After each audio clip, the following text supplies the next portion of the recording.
kasama mo na ba yung polis? Ha? Pulis, bahala ka naman sa buhay mo! Diyos ko, salamat.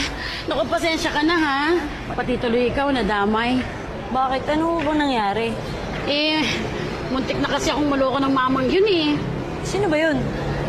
Hindi kasi ako sigurado. Eh, nakilala ko lang siya dito sa mall. Naghahanap kasi ako ng pwedeng tumulong sa akin. Kaya nagtanong ako sa kanya. Ang tulong? Galing kasi ako ng Cagayan. First time ko dito sa Maynila. Eh, may sakit yung tatay ko. Kaya ako yung nautusan na bumili ng truck. Truck? Oo, para sa delivery ng gulay. Yun kasi yung negosyo namin eh. Tapos, ako pinadala niya sa akin to. Tingnan mo. Oh! Laki pera niya na! Oo, 3 million. 3 million? Huwag kang maingay. Kaya nga ako natatakot dun sa mama eh.